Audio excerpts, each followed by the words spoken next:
Samsung Galaxy S23 Ultra. For me, the king of 2023.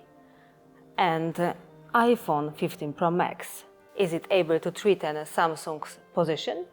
Let's find out.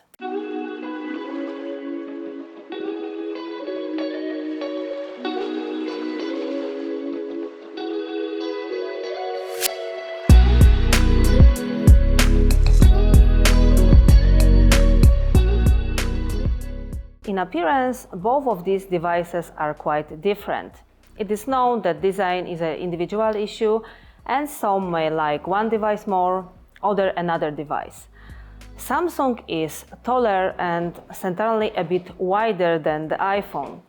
However, thanks to the fact that the edges on the Samsung are more curved, I find it more comfortable to hold the Samsung despite its slightly large size.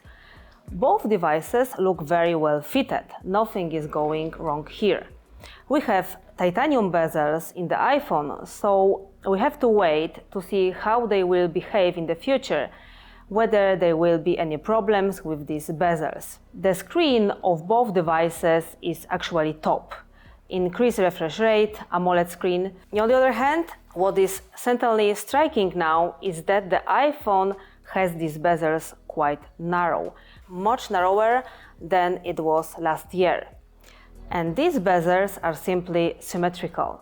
On the Samsung, that bottom chin is thicker and it doesn't look as nice as it does now on the iPhone. The iPhone currently has a higher peak brightness of 2000 nits, but if you go out into the strong sun and take more photos, shoot videos, you can see that this brightness here starts to drop. The iPhone starts to darken the screen.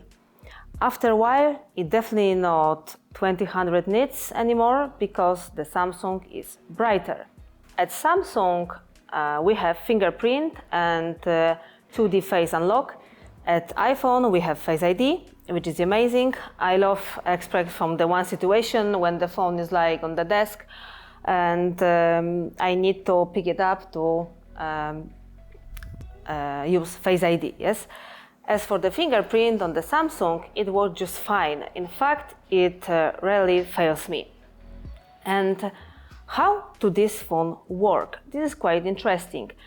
In Samsung, we have a Snapdragon Gen 2, probably one of the better chip that has appeared on Android phones. And in iPhone 15 Pro Max, we have A17 Pro, which is a chip that is very much boosted. Let's put it that way.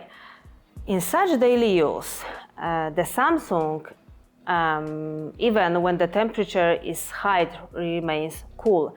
In contrast, iPhone, until the iOS update came out, all the time was so warmer. Even at home, where the temperature is not 13 degrees, after the update, it's much better as far as the iPhone is concerned. Actually, no, in such daily use, at home, the iPhone stays cold.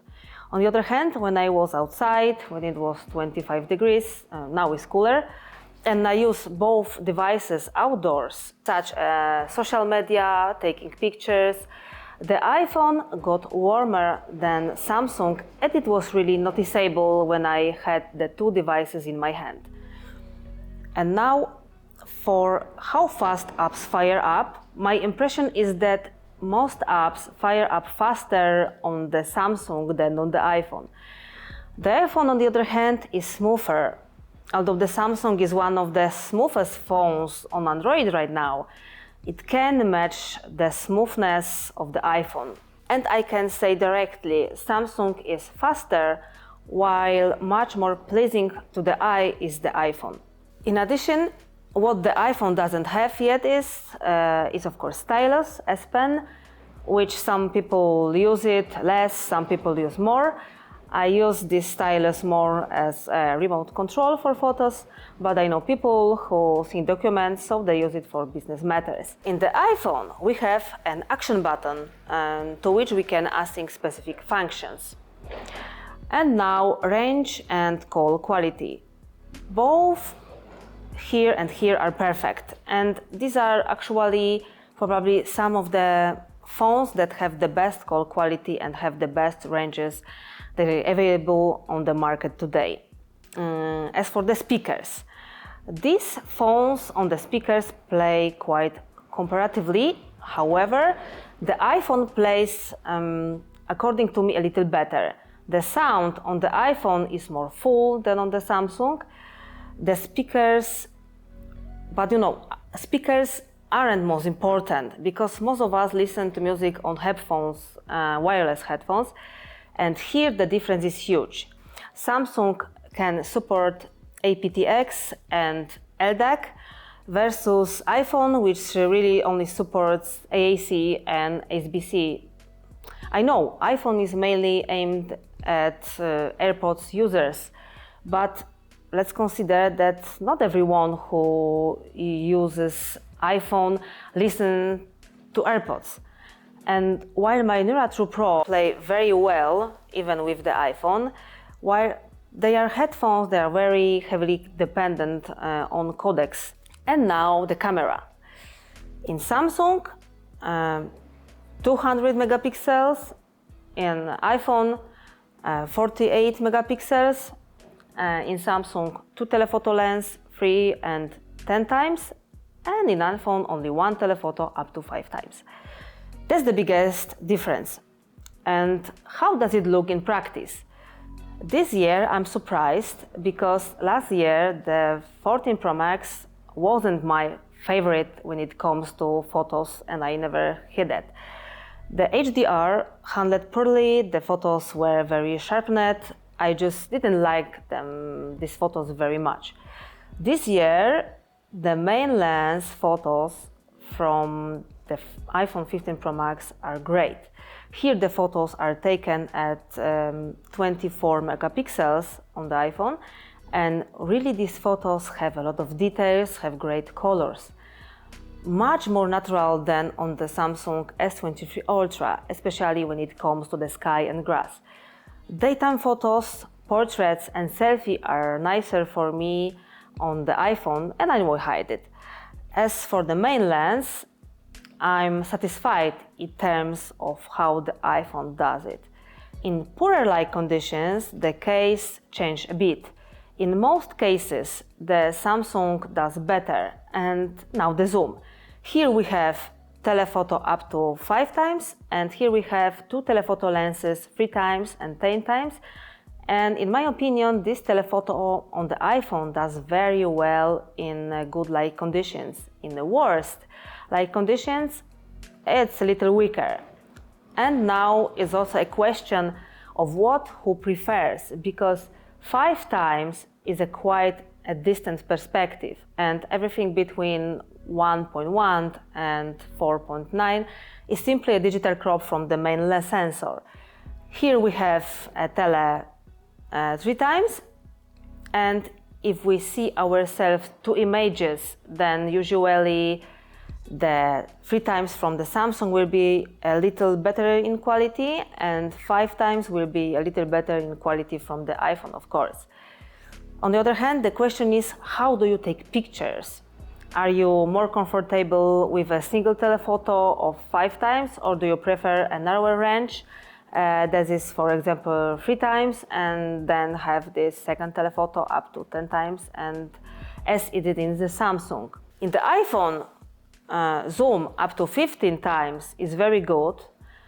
Above 15 times, the noise already starts to appear, and it doesn't look good. In the Samsung, actually up to 30 times in good light conditions, it looks quite okay.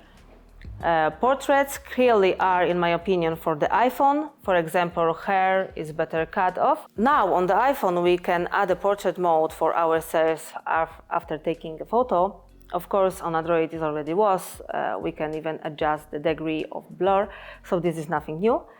On the other hand, it's cool that such a feature has appeared on the iPhone. Night photos, here actually I don't have a favorite. I will tell you that here once from the one phone the photos came out better, and once from the other phone they come out better. It's all a matter of taste now. An additional issue is still the shutter lag that we have on the Samsung. If we take both of these phones and start taking quick pictures with one and the other, we can see that here is unfortunately a very long shutter lag on the Samsung. This matters most when we try to take a picture of a subject in motion. And here it comes out that the iPhone performs much better from this angle. In the case of video, here these phones are quite close, in the sense that Samsung has really done a job this year when it comes to video. On the other hand, the stabilization continues to be better on the iPhone. We have this so-called action stabilization on the Samsung, but is it not as good as it is on the iPhone. And now to sum up the camera topic. Both devices take very good pictures. A lot depends on what kind of photos you prefer, whether you prefer more natural and warmer colors like on iPhone, or whether you prefer more versatility in taking photos. But in fact, both devices, Samsung and iPhone, now take very good photos. And now the battery. I will tell you that despite the fact that Samsung is already 6 months old, on the Samsung I'll always have some reserve when it comes to the next day, 20, 30, 40%, rather within 13%. It hasn't happened to me that Samsung discharge on the same day. At this point, as far as the iPhone is concerned, this next day reserve is a little less than what I have on the Samsung. Screen on time, I get this 5 to 7 hours. Similarity on both devices, and someone of you will say, well, this is poor. And yes, looking at the screen on time alone, yes, it's poor. But I always say that I didn't get a big thoughts in my case. They are just weak. Probably it's a matter of range and many other things in my case. Well, and actually, which of these devices is better? Actually, it's hard to say because these are two different systems. I just love the Samsung S23 Ultra, and for me, it's devices I'm happy to come back to. I don't know what the Samsung S24 Ultra will be, but the S23 Ultra is great this year. iPhone is an interesting device. Now many of the problems have already been solved by Apple.